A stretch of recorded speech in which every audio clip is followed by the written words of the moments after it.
గురుగారు ఇప్పుడు పార్లమెంట్ ఎన్నికలు వచ్చేస్తున్నాయి. అయితే పోటీ అయితే అధికంగానే ఉందని చెప్పాలి. ఒకవైపు మోదీ గారు, ఇంకోవైపు రాహుల్ గాంధీ గారు, ఇప్పుడు బీఆర్ఎస్ తరపున మన కేసీఆర్ గారు కూడా పోటీ చేస్తున్నారు. అయితే ఇప్పుడు సీఎంగా మన రేవంత్ రెడ్డి గారు ఉన్నారు, అంటే కాంగ్రెస్ ప్రభుత్వమే ఉంది. ఇప్పుడు మళ్ళీ కాంగ్రెస్ ప్రభుత్వం వచ్చే అవకాశం ఏమన్నా ఉందంటారా? మన రాహుల్ గాంధీ గారిది జాతకం ఏ విధంగా ఉంది అంటే ఇప్పుడు కాంగ్రెస్ పార్టీ జాతీయ స్థాయిలో దేశ రాజకీయాల్లో పాత్ర ఎలా ఉంటుంది అని మీరు అడుగుతున్నారు, అంతే కదా? అది జాతీయ స్థాయిలో బీజేపీదే అత్యధిక మెజారిటీ సీట్లు వస్తాయి. బీజేపీకి అత్యధిక మెజారిటీ సీట్లు వస్తాయి. కానీ వ్యక్తిగతంగా వెళ్ళేటప్పుడు మీరు రాహుల్ గాంధీ గారు రాహుల్ గాంధీ గారికి ప్రస్తుత కాలం అనుకూలంగా లేదు.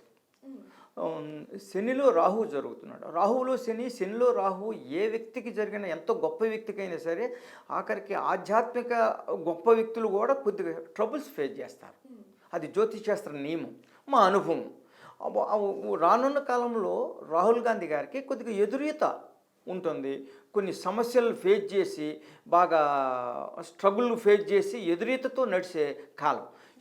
అది దాదాపు 2 years దాకా ఇండికేట్ చేస్తుంది. ఆ తర్వాత రాహుల్ గాంధీ గారిది బాగానే ఉంది. అంటే గురుగారు ఇందాక మీరు చెప్పడం జరిగింది బీజేపీకే ఎక్కువ అధికారం వచ్చే అవకాశం ఉంది అని చెప్పి, ఏ విధంగా చెప్తున్నారు? అంటే బీజేపీ అంటే భారతీయ జనతా పార్టీ యొక్క పార్టీ జాతకము, ప్రస్తుతం ఉన్న లీడర్లను బట్టి మొత్తం భారతదేశ రాజకీయ జాతక స్వతంత్రం వచ్చిన దాన్ని బట్టి ఇవన్నీ క్రోడీకరించి నిర్ణయం తీసుకుంటాం అన్నమాట. దాన్ని బట్టి అది ఇష్టం. అంటే ఇన్ని సీట్లని చెప్పడం సాధ్యపడదు, వస్తుంది అది ఎవరు చెప్పలేరు, ఏదో ఊహాతీతం. ఎవరు వస్తారు అనేది శాస్త్ర నియమాలని ఆధారంతో ఎనాలిసిస్ చేస్తారు ఎవరు చేసి. రాహుల్ గాంధీ గారి జాతకం రీత్యా నిజంగానే ఈయన రాజకీయ పరంగా ప్రభావితం చూపిస్తుంది అంటే చూపిస్తుంది, కానీ అతను వ్యక్తిగతం అని చెప్పింది. రాహుల్ శని అనేది ఎదురైతే ఉంటుంది, అనేక సమస్యలు, ఏదో అతనికి కాని విషయాలు. ఇప్పుడు కాలం అనుకూలించినప్పుడు ఈ రాహుల్ శని ఆస్ట్రాలజికల్ ప్రిడిక్షన్స్ రాంగ్ ఉన్నప్పుడు ఎలా ఉంటుందంటే చేయవసరం లేదు, ఆయన తప్పు చేయవసరం లేదు. రెండోది అతనికి అంతా బాగా మంచి పాజిటివ్లో వెళ్ళినా సరే అక్కడ నెగిటివ్ ఫేస్ అవుతుందన్నమాట. ఆ విధంగా ఉంటుంది. పరిహారం ఏమన్నా చేస్తే చేయరు కదా పరిహారాలు, అవన్నీ చేయరు, ఏదో దైవికంగా ఉంటారు ఆ లెవెల్లో అంతా కూడా. పరిహారాలు అనేది మనకి లీడర్స్ అయితే చేస్తారు, కానీ వాళ్ళని ప్రేమించే వ్యక్తులు చేస్తారు వాళ్ళ తరపున. ఒకళ్ళు చేస్తే ఏం చేస్తే బాగుంటుంది అంటారు? రుద్రహోమం పెట్టుకుంటే బాగుంటుంది. రుద్రహోమం అంటారు.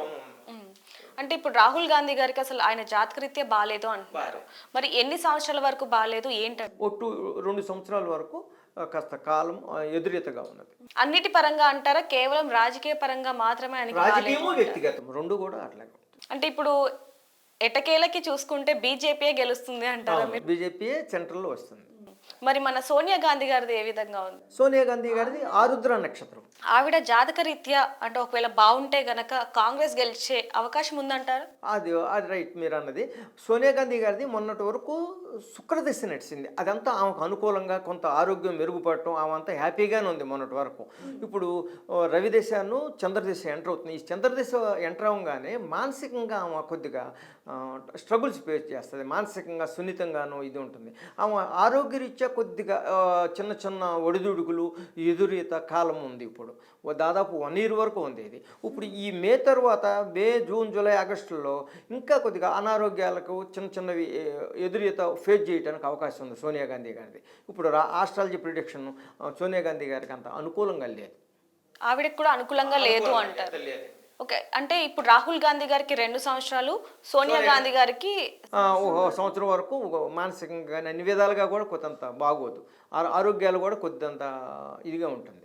మొన్నటి వరకు బాగుంది సోనియా గాంధీ గారితో, శుక్రదశ వెళ్ళిపోయింది. అంటే సోనియా గాంధీ గారికి మరి ఏమైనా పరిహారం చేస్తే బాగుంటుంది అంటారా? అవి బాగుంటుంది. వాళ్ళు మన హిందూ సిస్టంలో వాళ్ళు చేస్తారేమో తెలియదు, కానీ మరి అక్కడ వాళ్ళు చేసుకుంటారు కదా, వాళ్ళు నిత్యం చేసుకునే ప్రొసీజర్స్. అంటే మీరు అన్నారు గురుగారు ఇందాక జాతకం కూడా ఖచ్చితంగా ప్రభావితం చూపిస్తుంది అని. మరి పి చిదంబరం గారు కూడా అంటే ఇప్పుడు జైలుకి వెళ్ళడం జరిగింది, ఎన్నో ఇబ్బందులు పాల్పడ్డారు. ఆయన జాతకం కూడా బాలేదు కాబట్టి ఈ విధంగా జరిగింది అంటారు. అంటే జాతక ప్రభావం కూడా ఈయన మీద పడింది అంటారు. అవును, అంటే పి చిదంబరం గారిది పూర్వాషాఢ నక్షత్రం అయింది.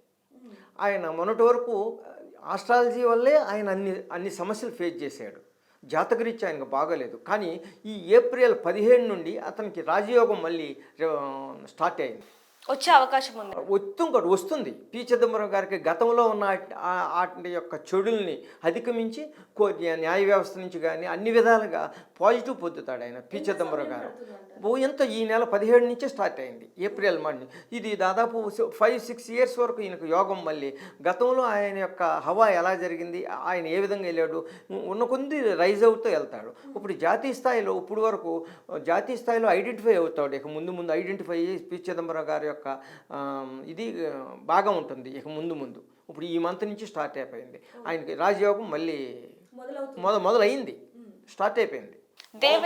దేవే గౌడ్ గారిది ఏ విధంగా ఉందండి మరి? అంటే ఇప్పుడు ఆయన కూడా చాలా ఇబ్బందులు పడుతున్నారు. ఆయన మాజీ ప్రధానమంత్రి గారు, ఆయన యోగా చేస్తారు అన్నీ కానీ ఇప్పుడు ఈ మే తర్వాత మే నుంచి ఒక 5 months అనారోగ్యాలు ఫేస్ చేస్తారు ఆయన. అనారోగ్యం వచ్చే అనారోగ్యాలు ఆ జాతకరీత్యా అనారోగ్యాలు ఫేస్ చేసి కాస్త చాలా ఆయన జీవితంతో పోరాడే కాలం ఇది. జీవితంతో పోరాడే కాలం దేవేగౌడ గారిది. ఇప్పుడు ఈ మే నుండి ఒక 5 మాసాలు, మే, జూన్, జూలైలో కొద్దిగా ఎక్కువగా ఉంటుంది. మే నుంచి ఒక 5 months జీవితంలో ఆయన జీవితంపై ఎదురు పోరాటం చేసే కాలం అనారోగ్యంతో. సో ఈయన మరి ఏ విధమైన పరిహారం చేస్తే బాగుంటుంది అంటారు ఆయన ఆరోగ్యరీత్యా? ఒక హనుమాన్ దేవాలయం కట్టించి హనుమాన్ చాలీసాని ఒక 108 మంది పండితులతో కానీ ఆయన గృహంలో పఠనం చేయించుకోగలిగితే ప్రస్తుతం ఈ 4 మాసాల్లో ఎదురయ్యే జాతక దోషం నుంచి బయటపడటానికి అవకాశం ఉంది. అంటే చూద్దాం గురుగారు, మరి ఇప్పుడు పార్లమెంట్ ఎన్నికలు వస్తున్నాయి, మరి మీరు చెప్పినట్టుగానే జరుగుతుంది ఏంటనేది చూద్దామండి. థ్యాంక్ యూ అండి.